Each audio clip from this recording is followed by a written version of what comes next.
Hello, I'm Simo Bowes. Welcome to the Net Hero podcast, a special edition. The Big Zero show is coming up in July, the 2nd and 3rd of July. And as part of the show, we've created something called the Big Zero Briefings. And these are small snippets of conversations with some of the great speakers we've got. And to start off, one of the most important topics of all, finance. One of the most important things is the economy. It's the economy stupid, a famous slogan from Bill Clinton's election campaign nearly 30 odd years ago. And it'll be one of the major parts of what we're going to be discussing at the Big Zero show. And I'm very delighted to say one of our speakers, Vicky Pryce, a leading economist and former government advisor, will be there. Vicky, hello. Hello, thank you for involving me. Yeah, well, we're looking forward to your session because I think it's one of the most important things. We set up the Future Net Zero platform because we said better business leads to better planet.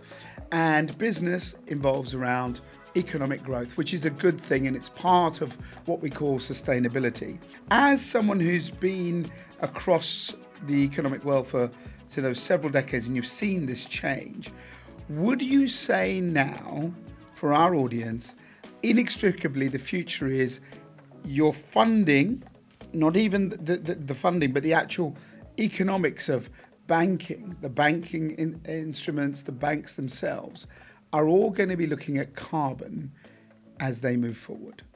There will be, they have to, but also, of course, in terms of growth of the economy, we know that continuing as we are is not sustainable, and there are all sorts of targets that have been set by various governments, not just national targets, but they're also international targets, which basically move you down that direction, which really means that as a business, wherever you may be operating, business as usual, if you like, no longer applies. And that also, of course, means that one needs to look at finance in a different way, both as a firm that may want to invest, but also, of course, as a financial institution that may be facilitating that investment, and as a central bank or regulatory authority, which is very much interested in ensuring that the financial sector itself is sustainable, given the changes that are going to be taking place.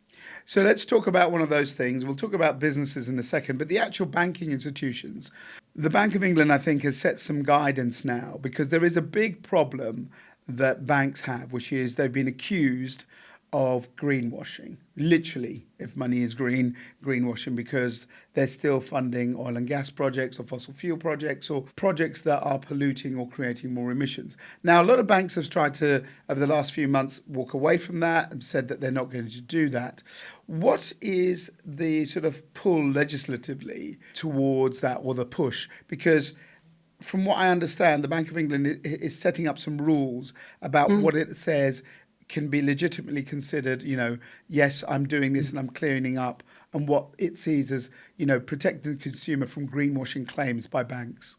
Well, the whole ESG sector has been rocked in a way by accusations that some of the claims that they're making in terms of where their investment is going may not be correct, and B, that actually, given the track record that we've seen already in the last few years, maybe ESG investments, as we understand them, may not be returning enough to shareholders. So there is short-termism in the industry without any doubt. So perhaps, going down a particular route and not having the returns you want may not be sustainable in itself. But what is happening, of course, is trying to clean up the actual reporting that's taking place in the UK as of the end of May, the 31st of May. The Financial Conduct Authority is now expecting the various institutions that are involved, whether it is insurance companies investing in various products or offering various products, and whether it is maybe extended to portfolio managers as well, in terms of the products and services that are being offered to consumers, that they have to follow anti-greenwashing guidelines, right. In the sense that they have to really seriously report what those products and services are doing to the environment, so that the consumer knows better what it is that is being invested in. And I think that's a big push forward. That, of course, matters for firms, because the more scrutiny there is and the more push there is actually from those who want to buy various products to ensure that they are invested in the right way, the easier it would also be for firms that want to invest themselves in this area to obtain the funding, because it will be clearer that that is really where the funding is going to create a sustainable future. The problem for us, the consumer, is we take it as read, don't we? When we read a label in a food and we say it's free range eggs, we trust that the person that's selling that the chickens are free range and there are various elements of that. And when it comes to finance, that's exactly it. If I think I've got a sustainable bank account or sustainable ISA, I'm hoping that I'm trusting that that's the case. That hasn't been the case. Do you think that there will be more scrutiny on the banks now, as you say, moving forward, to make sure that when I invest my money and I think it's going into a green project, it is 100% legitimately a green project? Yes, I think we are definitely moving in that direction because, as I said earlier, there has been some real concern that what we were seeing was not actually the reality. There are problems with measurement. Of course. And of course, if you're investing in something that you think is sustainable for the future, in some cases, you need to believe that it will be, because things change, technology changes, maybe the circumstances where a company operates in the future may be very, very different to what it is now. So you can never be 100% certain. And the metrics that are being used perhaps need to develop a little bit better and allow an element of risk, I would imagine, at some point, because you can't be absolutely certain that what you're investing in is going to, if you like, prove that it is the right thing for the whole duration of whatever investment is that you're making. But essentially what is going on is that the central banks and all the regulatory authorities have an obligation to ensure there is financial stability in the future and that it is sustainable, whatever it is that we're all operating in, because the financial sector, as we've seen with the financial crisis, is so important for the continuing operation of the economy. And if the investments go to areas which are they going to disappear in the future or are not sustainable themselves, then that creates a big issue for the financial institutions involved, whether they're the ones that lend or whether they're the ones that invest in things.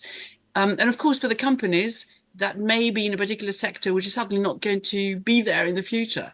So there is an interest of the regulatory authorities to ensure that they get the right metrics, that they are on top of the situation, even though obviously, as I suggested, there are still risks involved. And therefore, we are moving in a way to ensure that we get a lot more information. Look what's going on also with, for the bigger firms, what's going on in their supply chains. Yes. To see that those are themselves, as far as possible, properly reported in terms of their impact on the environment, and also look at what's going on in Europe right now with the intention of putting extra tariffs on things that perhaps are imported into the EU if they have been emitting a lot more than what happens in their own country. So the move is in that direction, and the sooner we also get our financial institutions to adapt to this and report properly, the more certainty there would be for consumers and also, of course, for businesses involved. Now, I know you'll be talking about it, and I don't want you to give too much away, but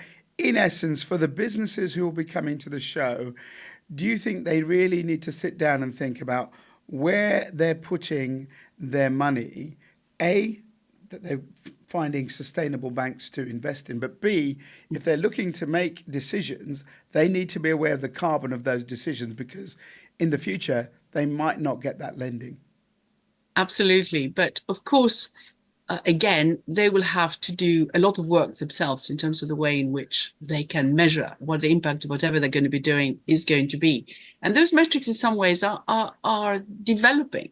Yeah, there's not one universal standard, is there? There's not one universal way of reporting carbon. This is true, but also within that reporting, there is what you do yourself as a company, how much you emit, then the impact of what you do on the economy more generally and sort of sustainability more generally. So, just look at, say, the impact on transport. If you're doing things abroad, what that will mean if you're bringing things back into wherever it is. And, also, how clean will your revenues be in the future? So there are also some metrics that can be used in terms of your operations. And you may find there are some discrepancies in some of them, in fact, but there are bodies, of course, out there that are trying to rationalize, if you like, what those metrics are. And also perhaps some metrics matter more for some companies than others. So we've got to bear that in mind as well. And if we're looking for sustainability for firms as well, because after all, they need to be proving that they will have the profits in the future, the revenue and the profits in the future. We need to be also careful as to what it is that we may be expecting those companies to be doing. Vicky, thank you very much for today. Listen, if you are coming to the Big Zero show, do not miss Vicky's session. I think it's one of the most important ones we'll have there. Vicky Pryce, thank you for joining us, and we'll see you at the Big Zero show in July.